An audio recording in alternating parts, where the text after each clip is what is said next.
How you doing? It's me back. Yes, sorry for the long break in between the videos. You know, I've been listening to that new Tyler. Let me break it down for you, Mark. Lit ass bitch, step on me, pop shit, glass fuck, niggas wrong with that motion, I be in the cut, sneaking lean. And of course, I've been listening to that new Kendrick album. I know I was supposed to do a couple more horror movies in October, but I mean, to be honest with you, did you see Joker 2? That was scary as hell. But we're back. This time it's a video essay, it's a review about what I feel like is actually a game I underrated for very many years, up until the remake came out for it, that I didn't play. yes, we're talking about Until Dawn. I didn't play the remake, but the remake made me play the OG on my PS5, which was upscaled to 60 frames per second. And if you didn't tune in, I was live streaming it on my channel. I did it all in one day, and this is what the review is going to be based off of. I could talk about other people's experiences and their endings, of course. No! But I just think that the scope of this game is actually very impressive, and I think a bunch of you, if you haven't played this game already, hopefully I could convince you to play this game, because there's so many different endings and so many different scenes and moments and choice branches and scene options that you get, that it would kind of be wrong for me to just give you a in totality review of this game. There's so many things that you could just see on the internet or play yourself that I would have never experienced in my playthrough, that I think, you know, you would do yourself some justice. Until Dawn is about a group of teenagers who are totally not fucking teenagers, who spent a weekend up on one of the characters in the group named Josh. His parents had a cabin in the woods on top of a mountain, and unfortunately, after a shitty prank played on by the rest of the group, his two twin sisters ended up dead. Now Josh wants to pretty much get over that night by having a celebration at that same cabin over a year later, or exactly a year later. Off rip, this is some white people shit. You need to leave. I'm sorry, I don't usually bring race into my videos, but Jesus Christ, I don't think there's ever been a, oh, these niggas is white feeling or sentiment ever portrayed in a video game quite like this. First of all, coming back to the place where your sisters went missing exactly a year ago is insane.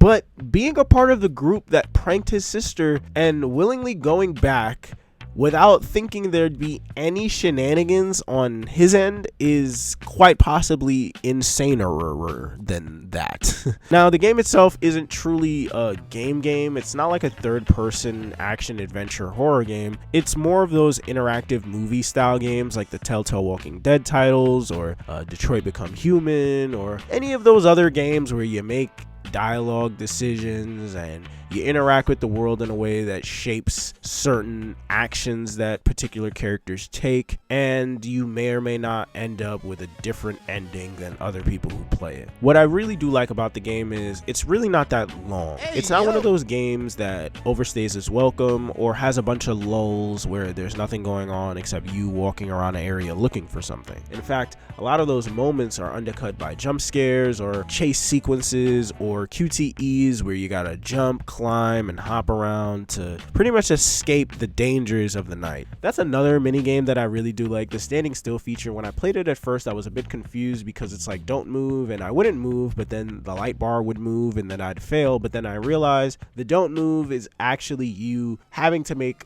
tiny micro adjustments because the light bar will move on its own from the vibration or maybe the game itself. So you gotta just adjust it ever so slightly so you don't go out of bounds and end up potentially getting a character killed, or in some cases getting Rami Malek to yell at you for not holding a flashlight correctly.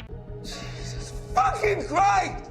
Let's just get straight into the spoilers. It isn't just a killer roaming Until Dawn's Mountain. There are Wendigos. It's revealed that Wendigos actually exist in this world, and the characters throughout pretty much 90% of the runtime have no clue that that's the case. In fact, they believe that they're legitimately being tortured and tormented by a killer up until it's revealed that it's Josh pranking them for revenge of the disappearance of his sisters. Which, to be honest with you, when I first played the game, or when I first watched Perlizzi and a bunch of other YouTubers played the game, I was like, fuck Josh, he's insane, this dude's a maniac, leave him for the Wendigos. But after playing it finally, seeing the whole thing in totality, and watching other people play it in totality, I have to come to the conclusion everyone else in the group except for Sam and Chris deserve it, and Josh is completely justified. Before I get into the rest of the characters, I will talk about one character that kind of stands outside of the bounds of the story. We'll talk about Peter Stormare's character. I believe his name is Dr. Hill. He gives this omniscient character that you play as in these hallucinatory therapeutic sessions with this doctor where he pretty much presses you, and they do a really cool thing where they use double entendres and other sides of language where he's talking about playing a game, and then as the story progresses you believe he's referring to you, the player. You know, this is like a fourth wall break type of session, but no, he's actually talking to a character in the game. He's talking to Josh. You are playing as Josh in every session that you deal with Peter Stormare, and the game he's referring to is the prank that you're playing on your friends throughout the entire night. I thought that was a really cool subversion of expectations for me, because I thought it was just one of those things where, oh, it's a character in the game judging, you know, the player in real life for all the sick twisted shit that you do, like the therapist in GTA 5 when you visit him as Michael. You are such a fucking animal, a deranged animal. You're fucking A-right. But in fact, it's actually within the bounds of the game, and it is done in such a cool way conceptually that I just had to give credit. I don't like Peter Stormare's performance though. I think he's a little funny at times. But let's move on. Let's talk about the other characters that you actually play as. Let's start with Josh. Josh, like I said, he isn't really the main character, but he is absolutely the fulcrum of the story. He invites his friends back onto the mountaintop after his sisters passed away. He's portrayed by Rami Malek. He's probably the most popular actor in the game, most recognizable, at least for me, other than maybe Peter Stormare and Hayden Panettiere. But Josh pretty much tortures his friends for the entirety of the night up until he reveals himself. One thing I thought was funny is he doesn't really torture the people who are part of the prank. In fact, they're tortured by Hannah, who has evolved into a Wendigo, which is actually pretty cool. It wasn't until deeper into the game I realized, while I watched certain YouTubers play it, that Hannah is the main Wendigo, and it's the reason why the main Wendigo behaves the way it does throughout the rest of the story. It actually makes the Hannah character an amazing villain to me, because she turns into this demonic entity but still clearly has some sentience and is fueled by revenge and retribution. If you do your due diligence throughout the entire game and look through the collectibles,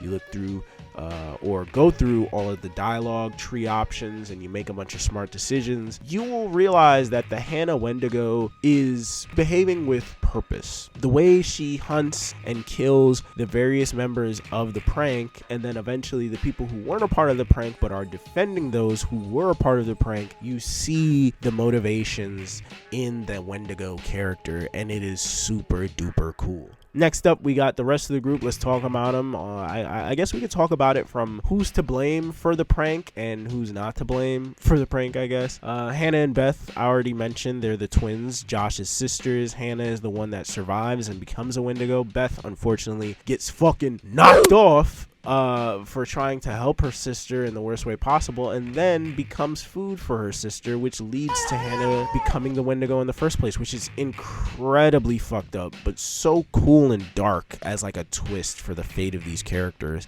We got Chris. Chris is like the nerdy, you know, class clown type. He's Josh's best friend, but also was passed out alongside Josh during the night of the prank, and he honestly gets a lot of the brunt from Josh and his pranks throughout the game. It's actually kind of weird considering he really had nothing to do with the prank, but I did see an interpretation that said that the reason why Josh pranks him is not only to push him further into Ashley's arms, but also because Josh blames himself for the fate of his sisters and by extension blames Chris, which is a pretty cool interpretation, I'm not gonna lie. Next up we got Sam. Sam was Beth's best friend, and she initially tried to stop the prank. Now the remake does make it seem like she does have a bit of a hand in it, but then eventually regrets it and tries to stop it before it takes place, but she's too late. I think it works a little bit better if that's the case. To be honest, I think it works a little bit better if the interpretation also that Chris got Josh pass out drunk so the prank could happen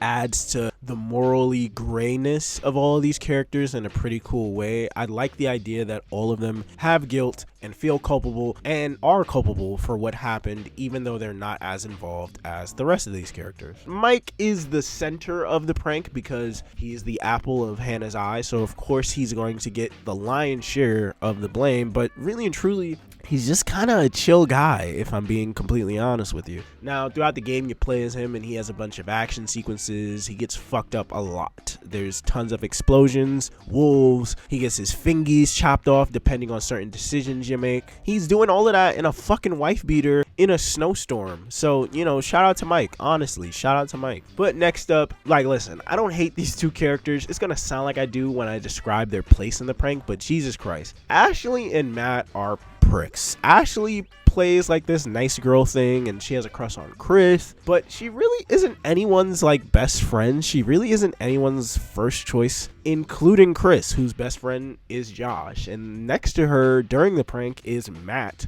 who comes out with a fucking camera on a selfie stick to record it. And to be honest with you, listen, I'm all for pranks. I'm all for recording, but something like this and coming out as tone deaf as Matt does from the closet with a fucking selfie stick and a GoPro is just like extra cruel, because he's not even like laughing or anything. He's just like, I gotta record this shit. I got to. But either way, to describe them, Ashley, like I said, is the nice girl that Chris has a crush on. Matt is like the jock lughead type dude, but is actually kind of sensible and has a heart of gold. You just don't see it because of his girlfriend. And this is where things get a little bit messy. Now, Mike was dating Emily at the beginning of the game during the prologue, and Jessica created the prank to defend her friend Emily's relationship with Mike from Hannah. The problem is, a year later, Emily and Mike have broken up. Emily is with Matt now, and Jessica is with Mike. I think that's just a really cool twist, and it shows you how complicated and convoluted relationships are, especially in friend groups, and it's the biggest strength of the game.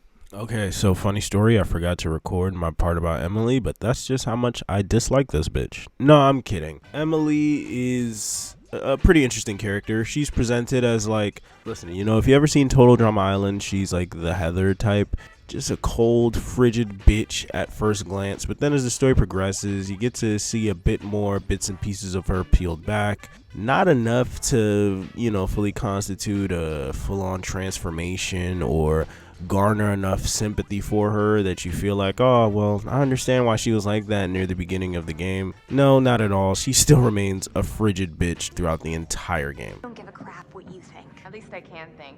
4.0 bitch, on a roll. Suck on that when you're trying to sleep your way into a job. But she serves cunt, so, you know, she gets a pass for it. And before I move on, the last person that we get to talk about is Jessica, who probably goes through the most torment throughout the entire night, but not by Josh, ironically enough. There's a bunch of conversations that reveal that Jessica is actually really insecure, and I like that despite the game itself and the plot, the story, and the dialogue is very cliche, the characters do have some depth in them, and Jessica is probably the biggest example of that. There's also another character in the game. He is the stranger. I forgot his name, but he is the native in the area. He's a descendant of the tribe that used to live there and defend the land from the Wendigos, so he knows the ins and outs. He's learned. He has a bunch of notes that you could read throughout the story that will help you when it comes to how to deal with them, such as standing still and things of that nature. Now, if you understand what I said earlier about Hannah becoming a Wendigo, but still having a layer of sentience over this wild demonic entity side of her now, the way she treats all of those characters once she learns who they are and hears them speak,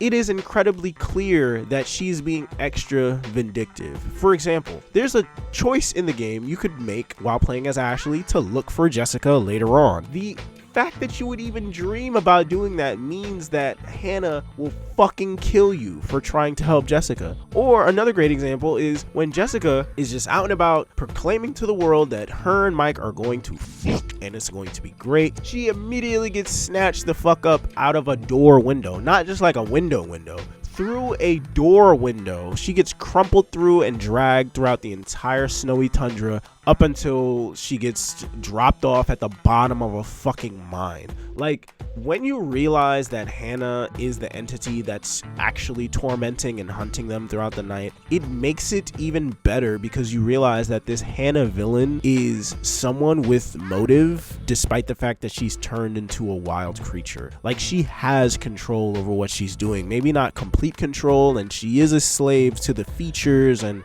skill set that is provided to by being a Wendigo. It is still clearly intentional when it comes to the actions and how she treats everybody else. Any other time she gets to kill a character that like Chris or like Sam, who weren't a part of the prank, it's when they're defending other people who were a part of the prank, and I think that's a really cool twist on this thing. Now, when we're talking about the weaknesses, obviously the dialogue isn't that great. It is a spoof of Scream and all of the Scream babies that happened in the late 90s and the early 2000s. It's incredibly meta. Josh is like a film nut and Chris is his best friend, so there's a bunch of references early on. Godspeed, Pilgrim.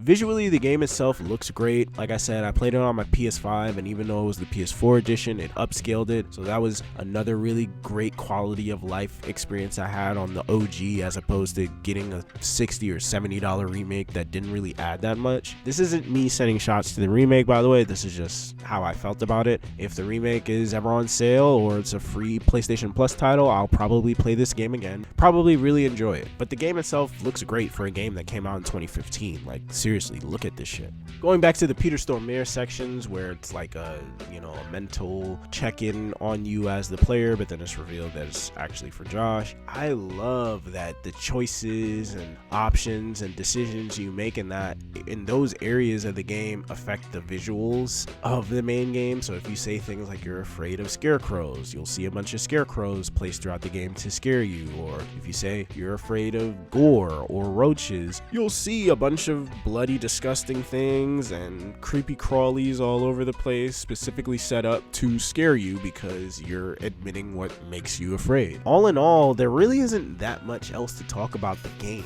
I really enjoy it, and I think it's one of those that is a fun experience to play with a bunch of people or by yourself. It's also incredibly disappointing to see how Supermassive fell off completely after this. Listen, if you know anything about The Quarry, and if you've seen any of my streams from years ago when The Quarry came out, it is probably one of the most boring games that you'll ever play, which is so unfortunate because Until Dawn laid the perfect blueprint. This game has a great game flow. It doesn't take too long for things to get kicked off, and even when you're playing the more calm, slow-paced sections, there's always something to kick your interest back up and put you right back in with super exciting and nail-biting chase sequences and things of that nature. All in all, I ended up with all of my characters surviving, including Josh, and in the remake there's actually a new ending for Josh that I really do appreciate. Hopefully we get a sequel to Until Dawn, but even if we don't, Until Dawn holds a very special place in the interactive movie genre in video games, where when it comes down to it, it might be the best considering how simple and complex the decision making is. You could have a bunch of different fates, a bunch of different groups that end up surviving. Like I said, you could have all 8 people survive, or just one person survive, or nobody survive. It really just depends on the choices that you make, unlike something like Walking Dead Telltale, which I love just for the emotion and the dialogue and how well written the first season is. Outside of that, the decision making and the endings don't really have that much variety to them, whereas this has a ton of variety. And then on the opposite end of the spectrum, we have something like Detroit Become Human, which has so many choices and so many endings and so many branches that you end up forgetting what's going on and the motivations of certain characters and how you even personally feel by the time you get to the end of the story. This game is streamlined, and even though there's still a bunch of things that I would change, such as giving Matt and Jessica a bit more development, I would also give Ashley more playtime.